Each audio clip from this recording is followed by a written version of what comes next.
I can definitively say that I don't think we would have found ourselves here if were it not for the worst tour in Portugal. That's right. We're in the worst part of Porto on the worst tour ever. Can't miss it. If you're looking into things to do in Porto and you realize every list has practically the same things, the lists are as predictable as the lines you're getting ready to stand in, you're better than that. Who wants to go to just the touristy places? We found the same things recently when we were researching for our friend who is visiting. She doesn't want to go with the crowd. She wants to experience Porto and its hidden gems. You know, see what the locals do. Our friend is only here for 48 hours, so we need to make the most of it. Let's see if this is doable. Here's something that we haven't told you. Our friend is an internet friend. We've never met her in person, and her YouTube channel is 3 times bigger than ours. If we screw this up, she's going to think we're idiots. This is classic. She can't hear us because of the leaf blower.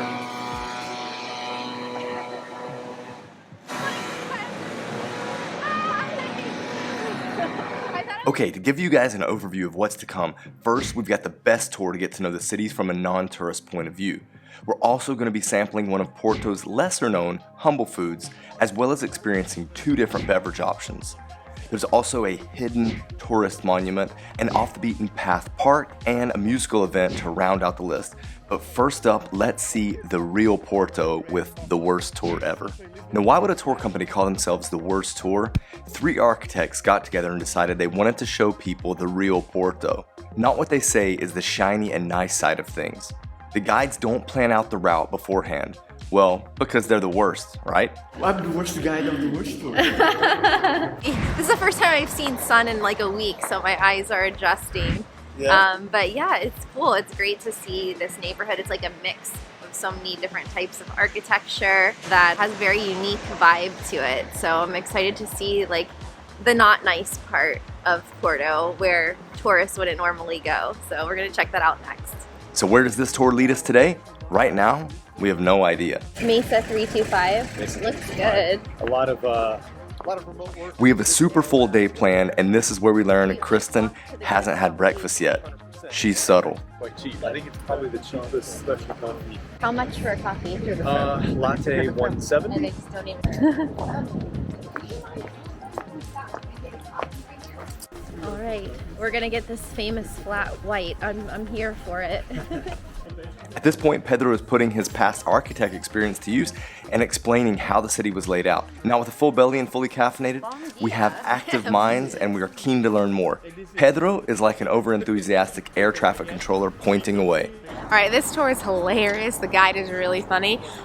It has opened up my eyes actually to the architecture of Porto, and we are obviously doing a lot of this with trying to buy. So now it's giving me a better idea of, personally for us buying, but then like just keeping my eye out on how things are different and what they mean. And it's really pragmatic, isn't it? Yeah, it makes sense. It's really crazy. It's funny, we are joking about like the poor planning of the city, but like the architecture and the housing, that was planned really well actually. We're not walking that far, but somehow it feels like we're leaving the city.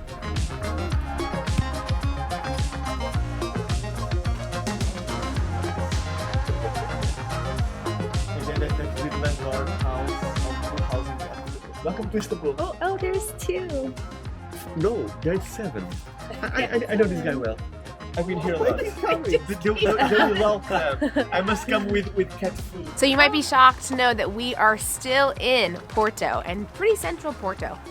And we've been walking for a few hours. No, I'm just Getting kidding. our steps in today. No, I feel like we're in a secret garden or something. yeah, but it's it's crazy. been a lot of walking and stopping and talking and learning. We're in the Detroit of Porto. Yeah, absolutely. It's wild. There's the actual Ford factory here. Who knew? I didn't. And it's weird because when we got here, I was like, this kind of reminds me of Detroit. And then like an hour and a half later, he's like, this is the Detroit of yeah. Porto, or Yeah. like He Manchester. compared it to Manchester as well. Yeah. It's it feels very industrial out here. Definitely. It's weird because you get this contrast between the industrial buildings and the factories and then the countryside, like lemon trees and beautiful views and rolling hills. So it's And really charm. Yeah. Yeah. And cats. Lots And of cats. Yeah. Kalie's exploring this old washing area.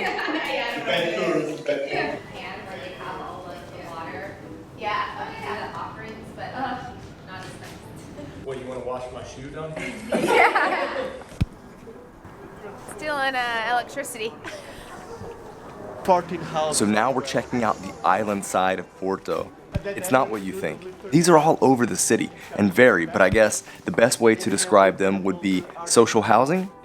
They kind of popped up when the factories were running and the workers needed a place to stay. They have obviously evolved from there, but now you know if someone talks about the islands of Porto, that's what it means.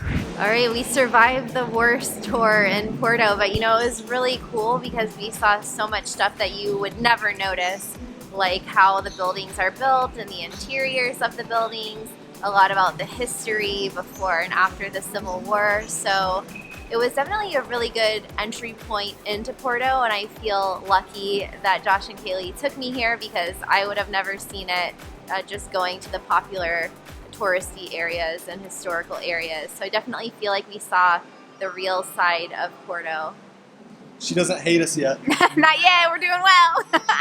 All right, in Porto on all the lists when we talk about food, you always hear the francesinha. And if you guys know me, I love a good francesinha, but we gotta show you something different. And there's something very famous here that not a lot of people know about that is just as good, I think, as a francesinha. So you ready to try it? I'm ready. So we're here to have a typical meal item, typical menu item that it's really less about the restaurant that we're at, although this is a good place, and it's more about the thing. And the thing is a special hot dog. We're not going for the francesinha, but it's similar enough. But it's very Porto. Hot. Oh yeah. Ooh, it smells really good. I've definitely never had this. So why is this so famous? All right, so for those of you who don't know, it's the same sauce as the francesinha. So the francesinha is very famous in Porto, but this one is lesser known, but just as delicious because it's smothered in cheese like the francesinha. You have the sauce, but it's a hot dog instead. So for those who think that the francesinha is too big and too much meat, this is a good alternative because it's not as much food. But of course, you have to have French fries as well to dip into the sauce. I'm excited to dig in because I'm hungry. Let's go. See that cross section? So obviously places will make it differently. Some of them have a bigger bun. This is a little crispier, so it depends. Just like the francesinha, not every place is the same. This is a good one. It's hot. The sauce is make or break, so you gotta have a good sauce. It's a good one. Oh, probably. That one's really good too. I'm eating it like spaghetti here with the cheese.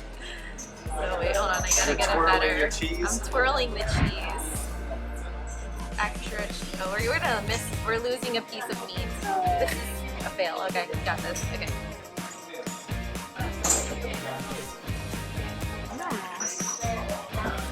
Very good. What are you tasting in there? Pepper. Yeah. Speechless. Just Yeah, sign language. it's like comfort food, right? Yep. Which is perfect for a rainy day, which you might get a few of here in Porto, we'll be honest. If you're interested in Portugal or living abroad, hit the subscribe button. All done. What would you think? So good. Hit the spot. It's Not like too much? no, I mean I ate my soup and my cachorro especial, so I think mission accomplished and I'm ready for the next stop. All right, a lot of people know about port and wine, of course, in Porto and Portugal, but we have a couple cool options for you. One alcoholic, one non-alcoholic that are definitely things that you should check out that a lot of people don't know actually are in Porto. All right, let's do it. For those of you who like kombucha, there's actually a really big company that brews here right in Porto that you can find in grocery stores. So we're going to try some of their kombucha. I love kombucha. Yay. Let's go. I would never kombucha. Wow. Took you to a kombucha. This is like high end. It's like I feel like I'm in like a botanical health store or some kind. I didn't even know this type of place existed. Only in Porto? In Porto. Hi. Hi, welcome. Hey, how are you? Now he's explaining that they make the kombucha in the back and have the taps in the front. They sell the bottles, or you can fill up a swing top from the tap and take it home. I think we've really wowed Kristin here. She seems pretty excited. What do you think? I want to try all of them. Let's try all of them.